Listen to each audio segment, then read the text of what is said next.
Friends, welcome. This is Neetu Kumari. तो आज मैं अपना केवीएस का इंटरव्यू देके आई हूँ, जो कि कॉन्ट्रैक्ट बेस पे होता है।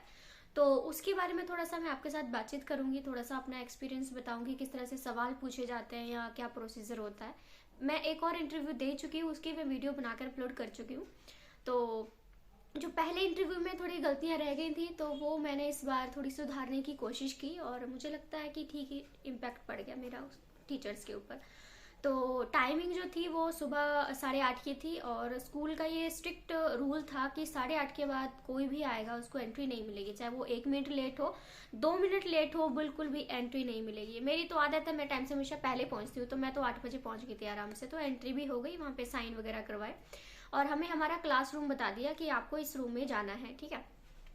उसके बाद हमारा डॉक्यूमेंट वेरिफिकेशन हुआ और डॉक्यूमेंट वेरिफिकेशन में आपने, ऑफ कोर्स आपको पता होगा कि सारा कुछ आपने लेके जाना है।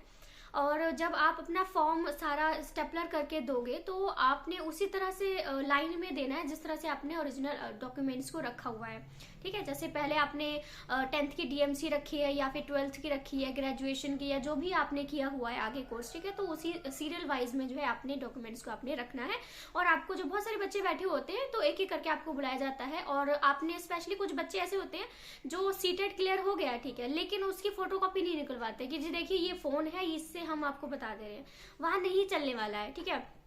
बहुत सारे ऐसे बच्चे थे कि नहीं, हम कहीं से फोटो स्टेट करवा के ले आते हैं। अब टाइमिंग आपकी 8:30 से ज्यादा हो चुकी है, तो अब आपको ना बाहर जाने मिलेगा, बाहर जाओगे तो अंदर नहीं आने मिलेगा, सीधी सी बात है। लेकिन कुछ बच्चे बिल्कुल ही चलो क्या ही कहें, ठीक है। तो ये चीज आपने फोकस करनी है कि अगर आपका सीटेट क्लियर है तो आपने पूरा इस बात पे ध्यान देना है कि अपने सारी जो ओरिजिनल डॉक्यूमेंट है, फोटोकॉपी लेके जानी है। तो जैसे पिछली बार मैं गई थी तो वहां पर 17 बच्चे थे पीआरटी के, ठीक है। तो वहां पर उन्होंने हमारा टेस्ट भी लिया था। तो उसमें मेरा तो 19 नंबर 19 आए थे 40 में से। तो मुझे तो लगा मेरा होगा नहीं, बट मेरा 5वां नंबर आया था, तो अच्छा रहा। फिर हमारा बाद में इंटरव्यू लिया था। इस बार जो है सिर्फ 10 बच्चे थे और इसलिए उन्होंने कोई भी टेस्ट वगैरह नहीं कंडक्ट किया हम लोगों से। तो सीधा ही जैसे हमने डॉक्यूमेंट वेरिफिकेशन किया तो उन्होंने नंबर 1 2 3 ऐसे लिस्ट में हमारा नाम कर दिया। मेरा तीसरे नंबर पर इस बार था। तो मेरे से पहले 2 गए और उसके बाद मैं वहाँ पे क्लास में गई। तो मैंने सबसे पहले किया कि क्लास में जाने से पहले मैं कमीन जरूर बोलना चाहिए। ये नहीं कि हाँ आपको पता है कि हाँ मेरी बारी, घुस जाओ एकदम से जाके क्लासरूम में, ये नहीं करना है। आपको पूछना है कि मैं अंदर आ जाऊं, ठीक है। तो वहां कर देते हैं, फिर आपने वो बोलेंगे बैठ जाओ तो बैठ जाइए। तो उन्होंने बोला कि इंट्रोड्यूस करो अपने आप को। तो पहले जो मैं इंट्रोडक्शन दे के आई थी वो मैंने सारी हिंदी में इंट्रोडक्शन दी थी। तो वहाँ की जो टीचर थी वो मुझे ऐसे देख रही जैसे मैं कोई फ्रेंच भाषा बोल रही हूँ, क्योंकि मुझे वो उनको हिंदी नहीं समझ में आ रही थी, मैं तो समझ में नहीं आ रहा कुछ भी। बट ये है कि केवीएस में तो आपको इंग्लिश आनी चाहिए, तो मुझे तो मैंने थोड़ा सा इंप्रूवमेंट किया। इस बार मैंने जो इंट्रोडक्शन दी वो मैंने इंग्लिश में इंट्रोडक्शन दी थी।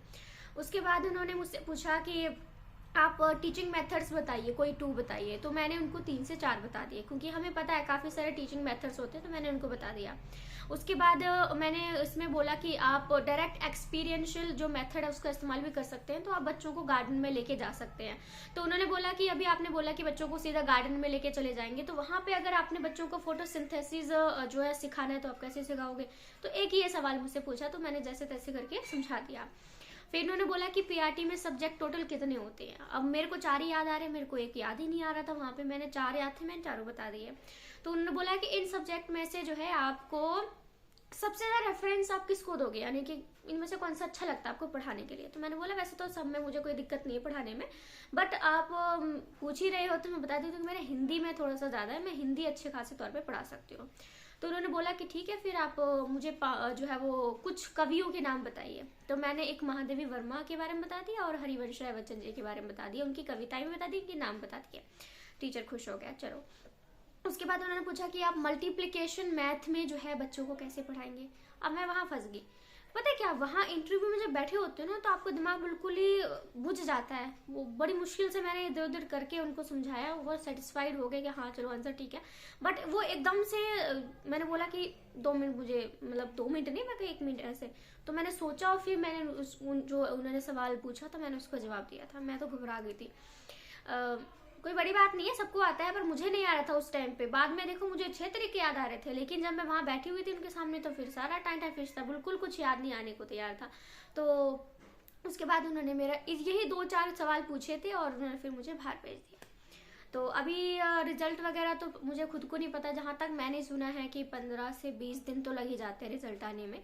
बाकी कॉन्ट्रैक्ट के बारे में तो आपको पता ही है कि जब जरूरत होती है तभी बुलाते ही नहीं कि आपका इंटरव्यू क्लियर हो गया, लिस्ट में नाम आ गया तो हाँ जी आइए आज से ज्वाइन कर लीजिए।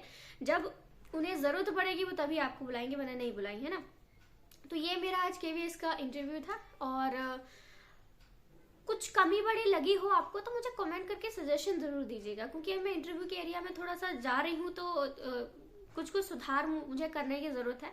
मैं सर्च तो बहुत करती हूँ, लेकिन आप कोई देखे मेरी वीडियो जो एक्सपीरियंस्ड हो या थोड़े से मुझे टिप्स दे सके कि आपको और ऐसे बोलना चाहिए था या ऐसा कुछ भी है, तो मुझे थोड़ा सा जरूर बताइएगा। बाकी आपको वीडियो कैसे अच्छी लगी मुझे जरूर बताइएगा। बाकी इसके बाद मैं एक और वीडियो बनाने वाली हूँ, वो है बीएड कॉरेस्पॉन्डेंस की। तो ये बहुत सारे सवाल रहते हैं कि कितने मतलब कौन कौन कॉरेस्पॉन्डेंस बीएड कर सकता है, कितनी फीस होती है, कैसे फॉर्म निकलते हैं या क्या कुछ होता है।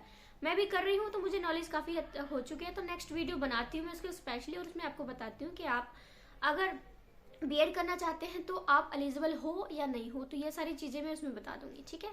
तो वीडियो अच्छी लगी हो तो मुझे लाइक शेयर सब्सक्राइब कर ही सकते हैं। So thank you so much friends, thank you.